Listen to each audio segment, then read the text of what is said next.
India-US relationship. That's the word in from the US ambassador to India, Richard Verma. In an exclusive conversation with me earlier today, he added that both countries need each other more than ever before to enhance economic ties and to fight counterterrorism.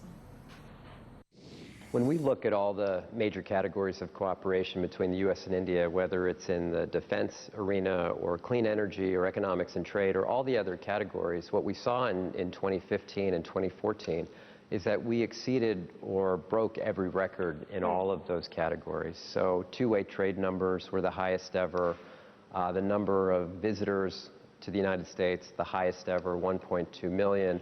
The number of students studying in the United States, the highest ever. So we've really deepened and expanded our cooperation in so many areas. Now the question for us is, how do we keep that going, and why did that happen? You know, over the course of our two histories, we've pursued these independent tracks, independent economic tracks, independent security tracks, and what we've seen over the last decade, but really over the last 2 years in particular, is that the two tracks have started to converge in a way that we haven't seen before. And is that largely to do with the chemistry between President Obama and Prime Minister Modi? Look, I think that's a big part of it, and I think they both have put a lot into the relationship. The President called this one of his top foreign policy priorities. He has a good, very good, strong relationship with the Prime Minister. And I think there's more to it than that, though. We obviously have shared values. We have millions, literally, of people-to-people ties. But we had the shared values, you know, a decade ago as well. I think there is now an acknowledgement that we need each other in a way that maybe we haven't been able to acknowledge in the past. In other words, we need each other economically to help power the economic growth globally. We need each other as trading partners. We need each other from a security perspective to help stabilize parts of Asia and South Asia and to be partners in counterterrorism cooperation. We need each other to bring the latest solutions in clean energy and civil nuclear energy to the population that currently doesn't have it. We need each other from a science and innovation point of view to continue to be the world's best innovators.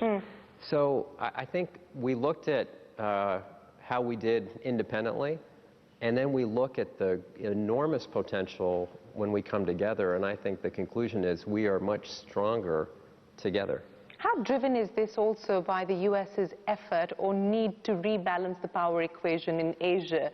I mean, you know, there's no secret about China and the dominance that China has had on the global economic front, especially when it comes to trading ties with the US.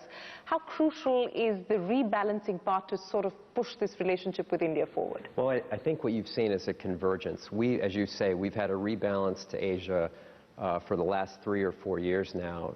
2/3 of our Navy will be in Asia. We're shifting to where the people, the trade, and the economics is taking place in the future, and that's a reasonable focus for us.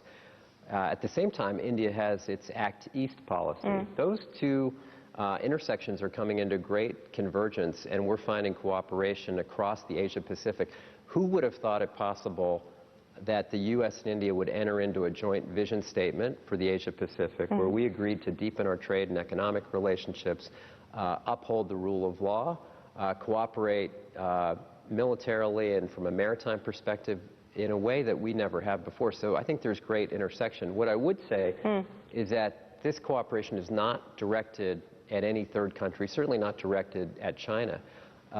You know, it's interesting. We both have very complicated economic interdependence with China. We have robust engagement with China.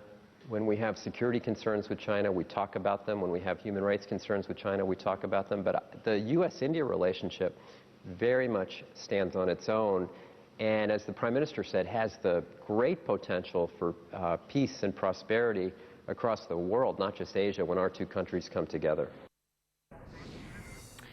India and US need each other more than ever, and you can catch that entire conversation on our YouTube channel as well. Moving on, at a time